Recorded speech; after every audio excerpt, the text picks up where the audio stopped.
Okay, everyone, welcome back. Excuse me. This is going to start Unit 3 of our course.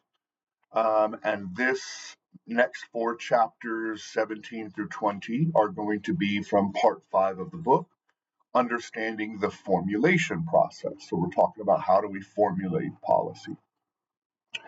Okay, Chapter 17 is about policy design and policy transfer by Ann Schneider. And the main overall question in this chapter is how does policy design affect transfer and diffusion, right? When one geographic or jurisdictional unit passes a bill, what increases the likelihood of that bill spreading, right, through diffusion processes? And much of the literature basically has tried to either use geography or ideological similarity to explain these things, right? Like, obviously, a bill passed in Alabama is more likely to spread to places like Louisiana, Florida, Mississippi, etc., than it is to Oregon and Washington because they share an ideology, right? The South tends to be conservative and Republican. And so their approach to policymaking and their goals of policymaking will be very different. But they also have contiguity, right? There is a geographic element where if you are contiguous to another state, that means you're touching, right? You're more likely to adopt that policy, right, through diffusion processes.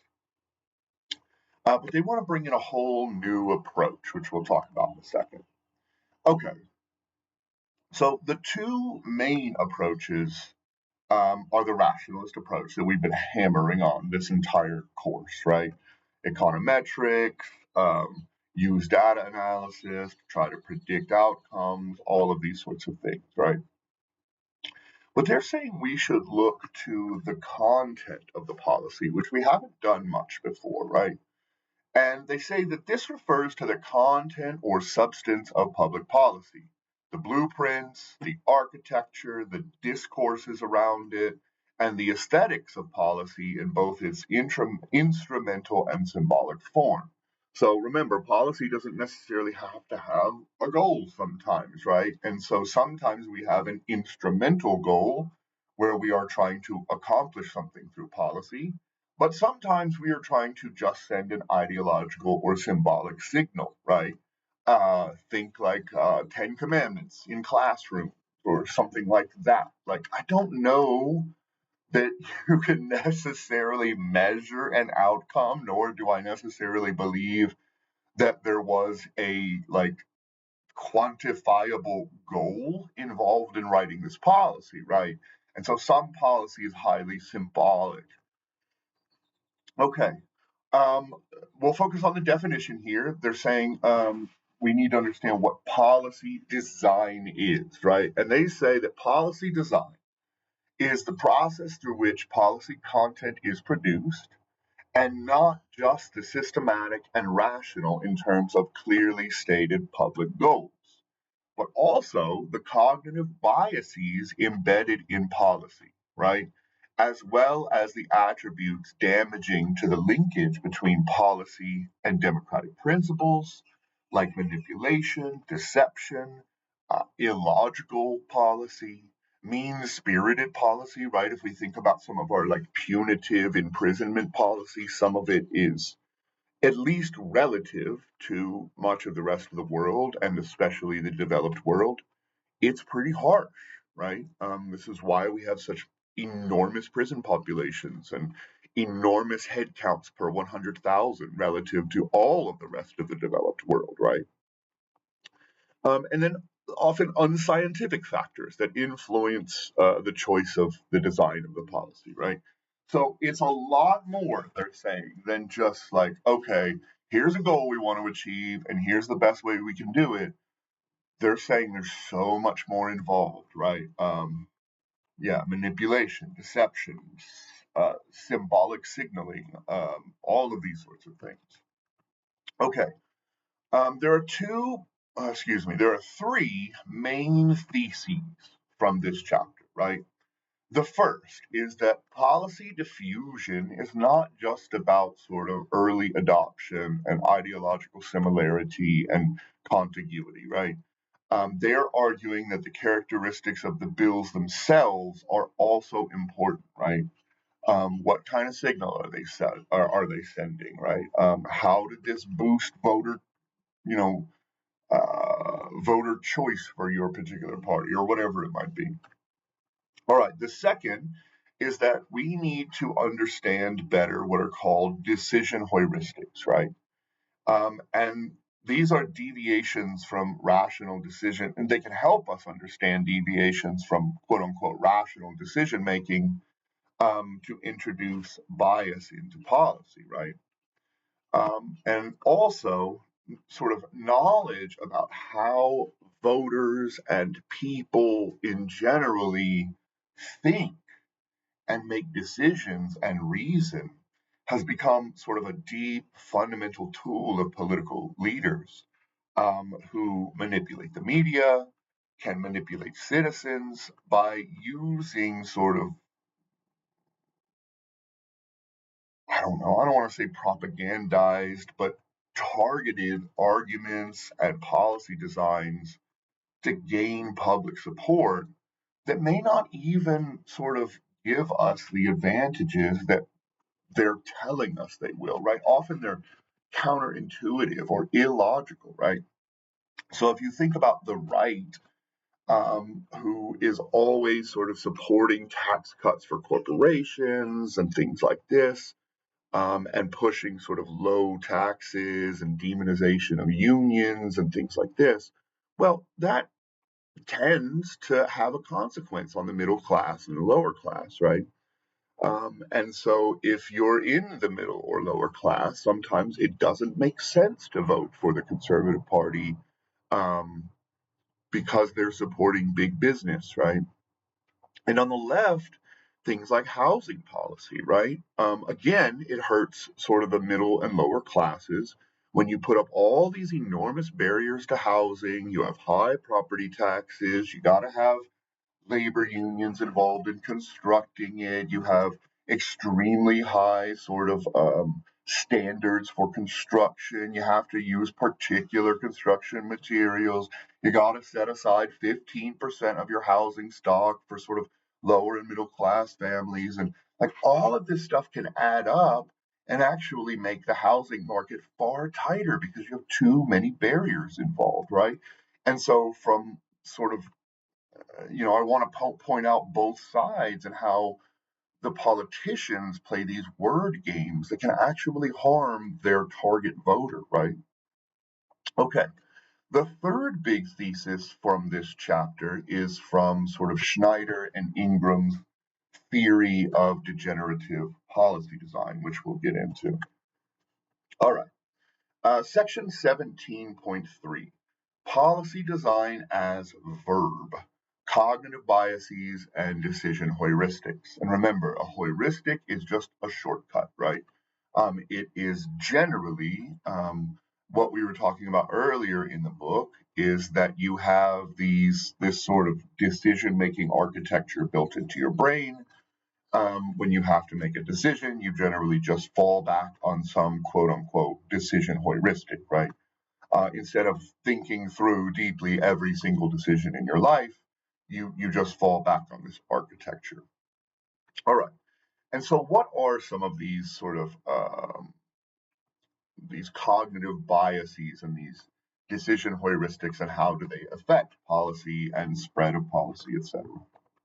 First, we have in-group, out-group biases, right? And this has been sort of, I don't want to say proven because science is never proven, right? But there is a lot of evidence for this sort of strand of literature from all kinds of different areas and fields, right? So in-group, out-group biases have been sort of played up in sociology, in anthropology, in animal behavioralism, in social psychology, right? This touches on like the Stanford prison experiments, right? All of these sorts of things, right? Where you're most likely to sort of aggrandize the virtues of the in-group, right? Because you want to feel better or superior or whatever it might be, and then demonizing the out-group, right? And this happens across animals, it happens across nearly every single sort of human jurisdictional setting you want to consider. It happened historically, it's going to happen in the future, right? There's not really any getting around this in-group, out-group bias other than through, like, I don't know, education and these sorts of things. But this is just a human nature. Okay, these heuristics are often tied, that we were just talking about, are tied to this sort of in-group, out-group biasing process, where you'll take this sort of informational shortcut, or what they call a rule of thumb, and you'll apply it to new cases, right? And generally, again, these rules of thumb mean that you sort of bolster the goodness of the in group and denigrate the goodness of the out group, right? But there are dangers in this, right? There are severe dangers in sort of this aggregate thinking, taking the individual case and plugging it into all who fit that case. Obviously, can be very troubling, right? This is where stereotyping comes from. This is where racism and sexism and all of these isms come from, right? And so, the more you can see individuals as individuals, the less likely this sort of in group, out group stuff happens. And I would also warn you about the flip of that, right? Taking aggregate understanding of particular groups and then putting them on an individual, right? Often that doesn't work either. And so, yeah, just be thoughtful about how you judge people, I guess, right? They also are very sort of forward thinking and pointing out that we're not always using heuristics, right? We're not always trying to take these informational shortcuts about how the world works. But the more difficult and complex and sort of Gordian knot that a problem is, the more likely you're going to have to lean on heuristics and your sort of base understanding of how the world works, right? Okay. Um, let's see. I'm going to skip that one. All right. Next, we'll talk about biases, right? There's a group of different concepts of bias, and so we have confirmation bias first, right? Um, this is the problem of media siloing and social media siloing, especially, right? Where um, even these algorithms have been built to generate a confirmation bias, right?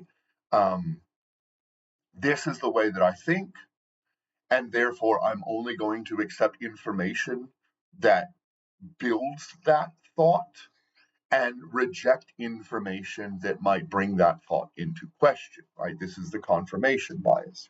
Humans are, this is a pretty natural thing in humanity, right? It's hard to break down your ideas and reassess them through sort of a Bayesian updating process, right? This is difficult. It's difficult for humans. It's difficult for animals. All of these sorts of things, right? We also have the bias of what's called illusory correlations, right? Misconceptions about how the world actually works, and then sort of plugging in these causal representations that aren't real, right?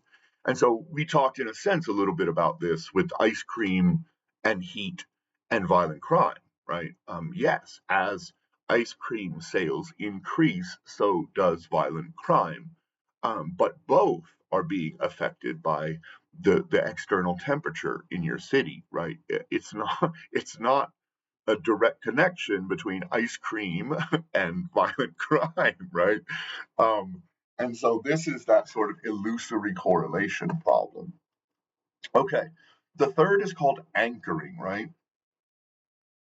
And this is sort of being willing to shift one's opinion a little bit, but still holding on to a false or biased idea, right? And this is pretty hard, right? But I also wanted to add that this section of the chapter was very critical of sort of the average citizen and not the politicians, because in many senses, the politicians are the ones driving this. The politicians and the media outlets, these are what we call sort of opinion leaders, right, in our society. And so, in many ways, they are forcing these biases on the citizens, right? And yes, the citizens have these too. Like it's natural in human brains. Um, but when it becomes a mass bias, I don't know how you could blame that on the average citizen, right? That is the rhetoric. Uh, and so I have 4 points I wanted to make.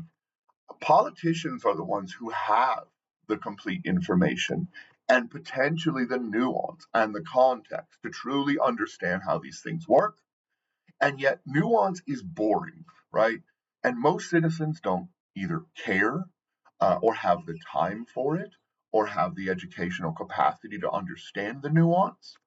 And so it behooves our politicians to tell us the truth about how these things operate, and yet sometimes that will degrade their voter base, or it will lose them an election, or it looks like you're I don't know, rhino or a flip flopper or whatever it might be, right?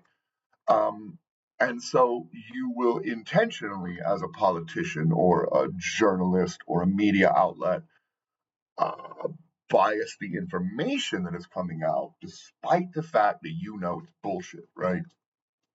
All right, number two, politicians have learned to rage bait their voters just like social media has, right? This sort of negative advertising, rage baiting, um, you know, dehumanizing, all of these sorts of things are infecting not only our social media platforms and our news outlets, but also our politicians and their rhetoric. And then it's just filtering down from the top, right? Number three, sometimes politicians don't want everyone to benefit, right? And we talked a little bit about this before in one of the other chapters where maybe you only want to benefit your own sort of in group, right? And you have to send signals to tell your voters that. And you may build out shitty policy so that it only is accessible to your particular in group and not the out group, right? And that can have sort of down the line effect. Okay, and then my final point is that a lot of this is being driven, at least for our politicians, again, by this gerrymandering problem, right? As um, the United States goes from, man, I don't even really know what our peak number of, but we have 435 House seats, and only about 4% of them are what we call competitive at this point in our sort of political history, right? So that's like maybe what, 16 of 435 House seats are within 10 points, 45, 55. That's troubling, right? And that has major downstream effects, right? Where you no longer give a shit about your sort of centrist median voter, right? You don't have to win the 50% plus one of the voting pool in a general election. The only thing you care about, if you're in one of these 96% of all non competitive House districts, is winning the primaries with the freaks and geeks elections, right? You can't be out primaried. So instead of incentivizing compromise, down the middle thinking, all of these sorts of things, now what we are incentivizing in our system is extremist primary wins, right? And this leads to extremist primary thoughts, extremist primary representatives, extremist primary policy, right? And so if we could get rid of some of this gerrymandering and make every, it's never going to be every, right? Because districts are different, but make more, say, House seats or state legislative elections, worry about the average citizen in their constituency or in their jurisdiction or electoral district, whatever it might be, then the rhetoric, the way that policy is written, all of these things would change drastically, and we would see a lot more compromise and thoughtfulness from our politicians who are trying to get elected by the center rather than the tail, right? All right. Section 17.4, policy design as noun, policy content. What are the quantifiable elements of policy design? First, we got to ask, what is the problem or the goal of this policy, right? Most policies actually include a stated goal and a purported outcome, but sometimes they are not to be taken at face value, right? There might be a little bit of propagandizing in there, right? And there might be other reasons why they're passing this policy. And it's actually important to go back to sort of subcommittee and committee meeting hearings to understand what the real arguments are behind these sorts of policies sometimes.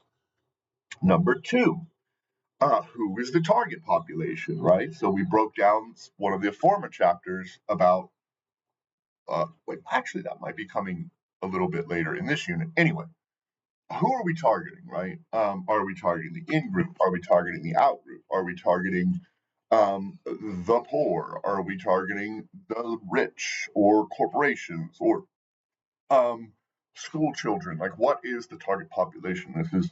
This is quantifiable. What are the accounting? What's the accounting stuff, right? What are the benefits and the burdens, right? What are the costs? What are the benefits? And then what are the possible externalities, right? Number four, administration, right? What are the rules around eligibility? We can sort of categorize those.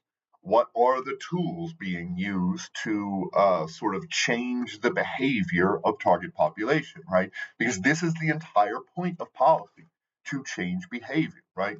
Through incentives or disincentives. So every single moment in your entire life, basically, is run from policy, right? Like to what you can snack onto your couch, to sort of how drunk you can be when you drive, to what are the rules around your children's attendance, to like every moment of your life is in some way touched by policy, right? Um, and so yeah, what are the incentive structures built into these policies to try to change the target population's behavior? And we have a whole bunch of categorizations of ways that we can incentivize or disincentivize um, the average citizen's behavior, right? So one is just authority. Do what the hell we tell you to do, period, right? Or we're going to throw you in jail or something. You have positive incentives, right? If you meet this standard, we will sort of give you a reward in some way or something like that. You've got negative incentives, right? We might fine you if you're producing more, say, carbon dioxide than we want you to, or these sorts of things. You've got punishment, so this can be prison, right? It can be maybe getting kicked out of a state house, right? You've been impeached or something. You have actual force, right? Are we going to use policing or military force to enforce this rule? You've got persuasion. So this was sort of built into the tripartite ruling from Roe v. Wade before Roe v. Wade was overturned, where during the first trimester, the state could basically not be involved in any way, right? They can't even try to convince you not to have an abortion. In the second trimester, the state can use their persuasion tools, right?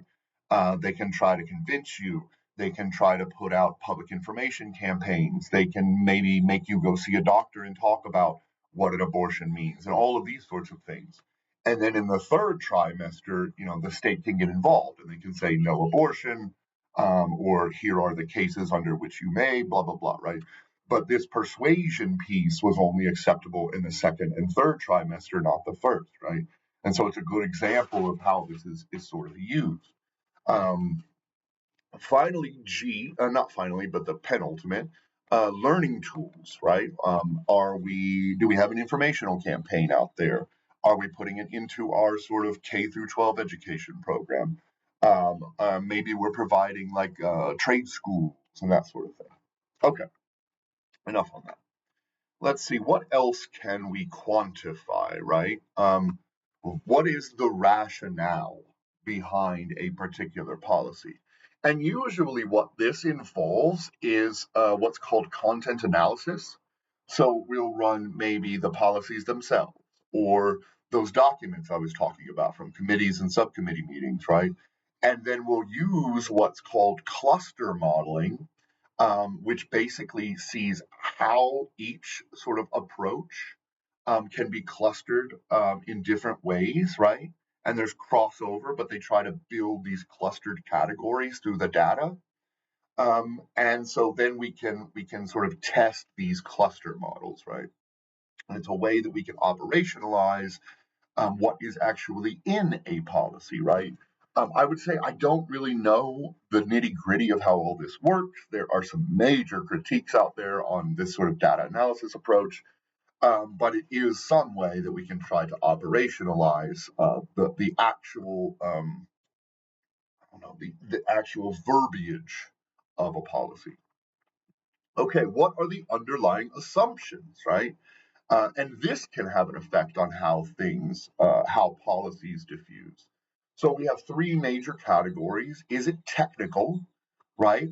Is this scientific or data based? Is it very high level where maybe citizens or even politicians might not understand the nitty gritty, right? So this could be, say, bond market laws or I don't know, utilities outlays or I don't know, like environmental chemistry, all of these sorts of things. Um, the second one we have is normative, right? Is it fair? Is it just? Is it equal, right? It's way less about technical accuracy and more about like showing that we are the good guy, right? And then behavioral, what are the assumptions being made about how we could incentivize or disincentivize people's actions through policy preferred approaches? And then finally, number seven is the implementation structure, right? What is the jurisdictional approach, right? What what is your area and what does it look like and these sorts of things, or what is your institutional capacity as a state or a US state, right, to implement these sorts of things. And we can operationalize those things in some ways through like budgets or number of buildings or whatever it might be. All right, Section 17.5. So, how does this all play out? What does lead to the likelihood of increased diffusion of policy? And they basically build out a two-dimensional framework from Schneider and Ingram. The two dimensions are the target population and then sort of the benefit and burden paradigm, right? And so they break it down into a classification of four different categories, right? So you have the advantaged group. These are the powerful. These are the elites, right? And they generally are constructed socially and by politicians as those who are the deserving and the intelligent and the hardworking and whatever else might be a positive value of your particular society. The second box, we have contenders, right? They are politically powerful, but they can carry sort of a negative image of maybe greedy or dishonest or undeserving, right? And so sometimes, in like at least let's say post 2008, insurance companies and banks were very much the contenders, right? They were absolutely politically powerful, but they were also absolutely despised by most of the population at that point. Okay, the third construct is dependence, right? They are politically weak, but they are also socially constructed as good, or helpless and worthy of help, right? And so this might be children, this might be single mothers, this might be the disabled or seniors, right? There are a lot of different groups that sort of fall into this category. Okay, and then finally we have the deviants, right? Not only are they politically weak, but they tend to be looked down on by society as dangerous or violent or selfish, whatever it might be. Sometimes this carries racial or religious connotations. Sometimes it's just about punitive criminal measures. It can be immigrants. There are a lot of categories at different times historically that sort of fall in here, right? Like at one point, the Irish were deviants, and now nobody even thinks about like Irish are different than everyone else, right? And so, yeah, this is our four-piece topology. Okay, what has the research found?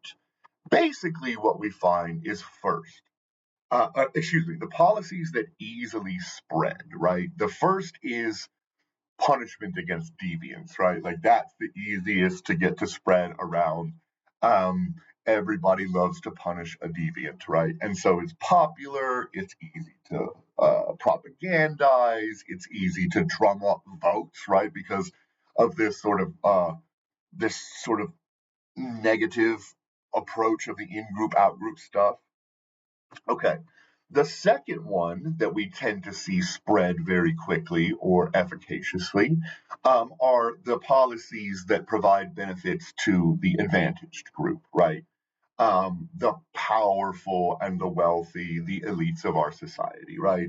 They tend to have much stronger statutes, very tight implementation structures, and an understanding of how these laws are going to be implemented so the benefits can be seen, very little oversight or assessment of results, right?